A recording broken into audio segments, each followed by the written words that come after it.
നമുക്കറിയാം, ഏറ്റവും കൂടുതൽ ദരിദ്രരായിട്ട് എണ്ണപ്പെടുന്ന ഒരു വിഭാഗമായിട്ട് മാറുന്ന ഒരു സാഹചര്യമാണ് ഇസ്രായേൽ ഹമാസ് കോൺഫ്ലിക്റ്റിൽ ഇസ്രായേൽ രാജ്യം.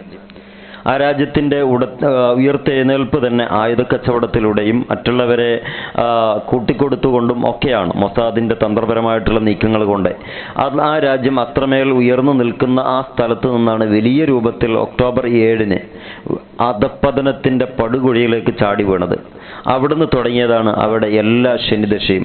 ഇപ്പോൾ എത്തി നിൽക്കുന്നത് ആ രാജ്യത്തെ പിഞ്ചു മക്കൾക്ക് പോലും യഥാവിധി ഭക്ഷണ പദാർത്ഥങ്ങൾ എത്തിച്ചു കൊടുക്കുന്നതിൽ പരാജയപ്പെട്ടു പോയിരിക്കുന്നു അവിടുത്തെ പൊതുഭക്ഷണ വിതരണ ശൃംഖലകൾ എന്നാണ്.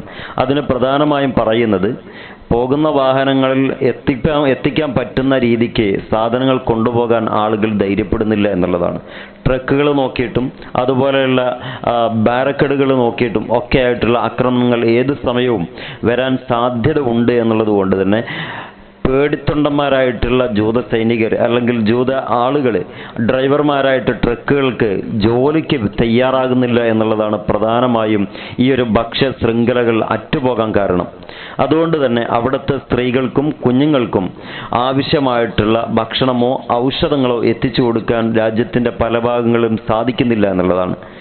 എന്തുകൊണ്ടിത് സംഭവിച്ചു എന്ന് ചോദിക്കുമ്പോൾ, ഒക്ടോബർ 7-ന് ശേഷം ഹമാസിൻ്റെ മിന്നലാക്രമണത്തിന് പിന്നാലെ ഞങ്ങൾ യുദ്ധം പ്രഖ്യാപിച്ചിരിക്കുന്നു എന്ന് പറഞ്ഞുകൊണ്ട് ലോകത്തിനെ മുൾമുനയിൽ നിർത്തിക്കൊണ്ട് നെതന്യാഹു സർക്കാർ മുന്നോട്ട് വെച്ച വലിയൊരു പ്രഖ്യാപനമുണ്ട്.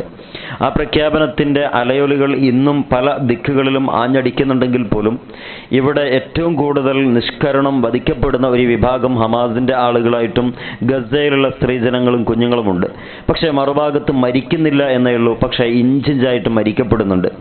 എങ്ങനെ എന്ന് ചോദിച്ചാൽ, ആവശ്യാനുസരണം ഭക്ഷ്യവസ്തുക്കൾ കിട്ടാതിരിക്കുക, ഔഷധങ്ങൾ കിട്ടാതെ പോവുക, ഇതുമായിട്ട് ബന്ധപ്പെട്ട പിടിവലികൾക്കിടയിൽ അടിയുണ്ടാവുക, അതോടൊപ്പം ആളുകൾക്ക് ജീവഹാനികളും അപകടങ്ങളും സംഭവിക്കുക.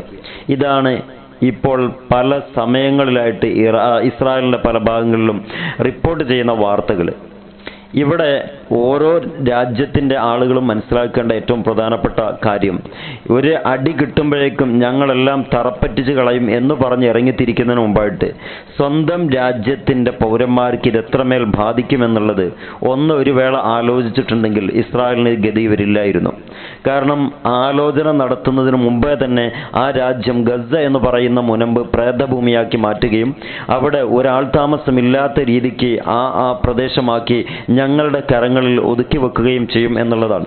അതിന് മറ്റൊരു കഥ കൂടിയുണ്ട്. കാരണം അവിടെയുള്ള ഡെപ്പോസിറ്റഡ് ആയിട്ടുള്ള ഇന്ധനങ്ങൾ ചോർത്തിയെടുക്കാൻ വേണ്ടിയിട്ടുള്ളതാണെന്നുള്ളത് എല്ലാവർക്കും അറിയാം. പക്ഷെ അവിടെ എത്തി നിൽക്കുന്ന രീതിയാണെങ്കിലും അവിടത്തേക്കുള്ള ആ ഒരു പുറപ്പാട് ഒരുപാട് പാളിച്ചകൾ ഇസ്രായേലി സാമ്രാജ്യത്തിന് കിരാതവർഗത്തിന് സംഭവിച്ചിട്ടുണ്ടെന്നുള്ളതാണ്.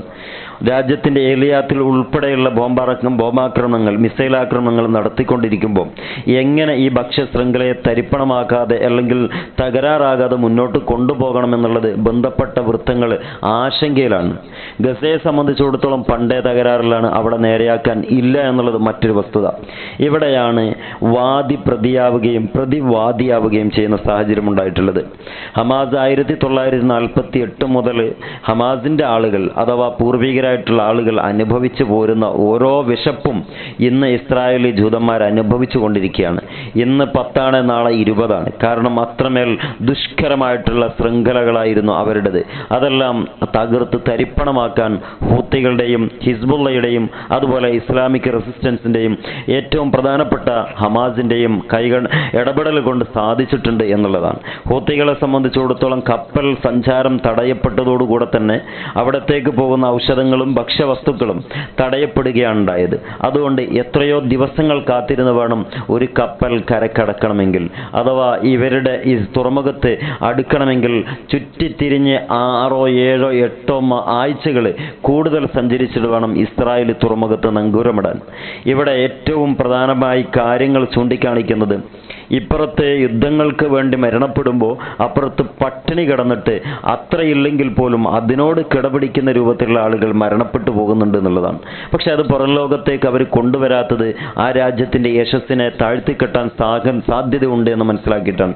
എങ്ങനെയാണെങ്കിലും അന്യായമായിട്ട് ഒരു വിഭാഗത്തെ അടിച്ചമർത്തിയിട്ടുണ്ടെങ്കിൽ കേവലം അത് ഇന്ന് ഇവിടുന്ന് തന്നെ അഥവാ ഒരു ദിവസം കൊണ്ട് അനുഭവിച്ച് തീർക്കാനുള്ളതല്ല, ആയുസ് മുഴുക്കയും അനുഭവിക്കേണ്ടി വരും എന്നുള്ളതാണ് ഈ ഇസ്രായേൽ നമുക്ക് നൽകുന്ന പാഠം. ഇത് തന്നെയാണ് ഓരോ രാജ്യത്തിനും നൽകുന്ന പാഠം. പാവങ്ങളെ അടിച്ചമർത്തുക എന്നത് ഒരാൾക്കും അധികാരപ്പെടുത്താത്ത കാര്യമാണെന്നുള്ളത് ഈ ഒരു പാഠത്തിൽ നിന്ന് മനസ്സിലാക്കാൻ പറ്റും. എങ്ങനെയൊക്കെയാണ് ഇനി മുന്നോട്ട് പോകുന്നത് എന്നുള്ളത് കാത്തിരുന്ന് കാണാം. ഇസ്രായേൽ പടുകുഴിയിലാണെന്നുള്ളതിൽ ഈ വാർത്തകളൊക്കെ പുറത്തു വരുമ്പോൾ നമുക്ക് വ്യക്തമായി മനസ്സിലാക്കാൻ പറ്റുന്നുണ്ട്. മറ്റൊരു വിഷയത്തിൽ കാണാം. കഴിയുന്നവർ, താല്പര്യമുള്ളവർ ഫോളോ ചെയ്യുക. Wish you all the best. Good bye.